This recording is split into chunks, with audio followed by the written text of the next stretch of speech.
Good morning, सुनाफोर आंनि आयना बर' YouTube चेनेलाव बयखौबो गोसो गोथारै बरायबाय बेरायनो बेरायफुंजा सोरांबाय आरोना ओमफ्राय आं सिखारथ'वाखै ओमफ्राय आं मोनसे भिडिअ लानानै फैदों आरोना दिनैथ' बहुत आरोना जोंनि क'क्राझाराव एमपि लकसभा इलेक्शननि थाखाय दिनै बहुत जागोन जोंनि क'क्राझाराव आरोना दिनै 7 तारिख मे 2024 आरोना ओमफ्राय दायो आंना सिखारनोसै ओमफ्राय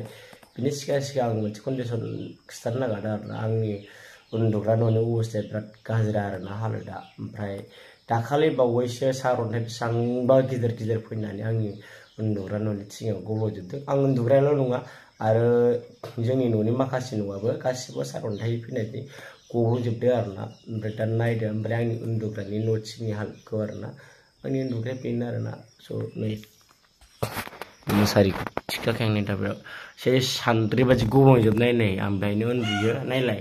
गासिबो नै आंनि सिटाबो एकदमबारे उन्दुनो सानसे खेर' नै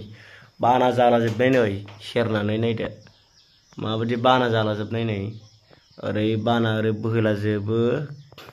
ओरै बोहैलांजोब्बाय आरोना नायलाय माबायदि डेन्जार गब्लंखानाय दिनै मोनायावथ' बिराद अखा हादों आरोना नायलाय माबायदि सान्द्रि बादि गब्लंजोबनाय बेराबादि अबस्था गाज्रि आरोना बेहायनो उन्दुनांगौ जायो आं बेखौनो बुंनो सानदों जों रायजो राजाया भटखौ होनानै हरगोन देरहाहैगोन राजा जागोन नङा होमबा ओमफ्राय जों पाब्लिकआ मा मोन्दों बेयो मोना न' थिं गंसेनि थिं बान मोननै ना थिं बान मोनसे बेखौ मोन्दों ना माखौ मोन्दों ना न' मोजां मोन्दों गैया आरोना आं बिराद दुखु ओमफ्राय न' थिं बायनो हाया हाजिरा मुजिरा खामला मावनानैथ' नों फैसाखौ बुथुमनो हाखाया दिनाव दिन खरस जाखायो बिराद हालोदा गाज्रि आरोना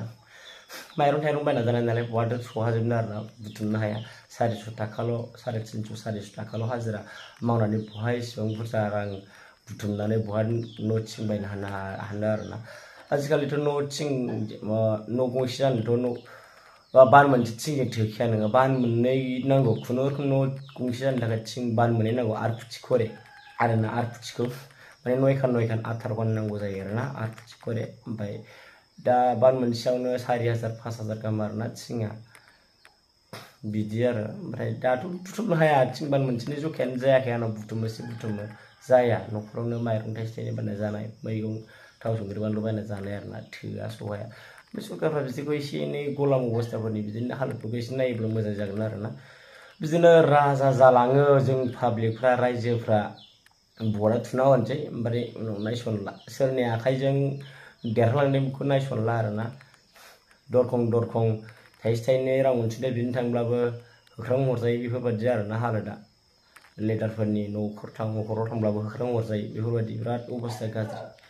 ओमफ्राय आंनि न'नि उन्दुग्रानि अबस्थाखौथ' नोंथांमोना नुखाबाय बिराद अबस्थाया गाज्रि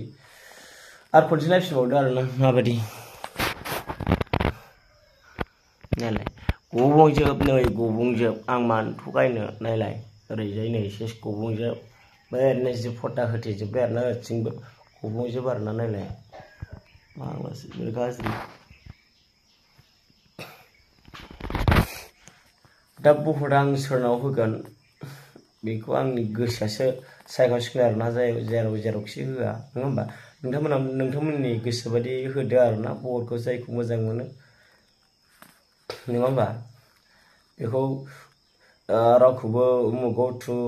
थु होननानै रावबोथ' बुंना होनो हाया माने गावबागाव गोसो सायख'नानै थानायसै आरोना आंबो जायखौ मोजां मोनो जिखुनु जाया होलाबायनोसै आरोना जिखुनु जाया आंनि आखाइनि भेलुआ ओरैनो बेकाराव दाथांथों आरोना बेखौ आसा खालामनानै दिनैनि भट हैलाबायनोसै आरोना नै सान्दुं अखा सिजानानैब्लाबो मालाया राजा जागोन देरहालांगोन जों पाब्लिकआ खस्थ' हैदोलाय आरोना भट आं माला आंनि उन्दुग्रा न'नि थिंखौ गोदान बायना होनो हागोन आंहा बेखौल' सिन्था आरोना बिराद दुखु आं सुनाफोर ससियेल मिडियायावल' मिनि खुसि नुजानाय जायो नाथाय आंनि न'नि अबस्थाखौ आं एसेबो खिथानाय जायाखैमोन दिनै खिथानाय जाबाय आरोना दिनै इलेक्सन माने दिनै भट होनाय हाबाफारिया दिनै मावफुंजागोन जोंनि क'क्राझार लकसभायाव आरोना एमपि दिनै 7 तारिख मे स' लोगोफोर आं भिडिअखौ बेखिनियावनो दोनथ'नाय जाबाय आरोना नोंथांमोननि बिदि गोसोबायदि सायख'ना होदो आरोना जायखौ मोजां मोनो बेहाय उमुगाव थुननानै बेहाय रावखौबो नारसिननाय गैया आरोना गोसोबायदि गावबागाव होबानो जाबाय स' लोगोफोर आं भिडिअखौ बेखिनियावनो दोनथ'नाय जाबाय आरोना सिखारनोसै दायो आङो टाइमा 5:30 जाबाय अके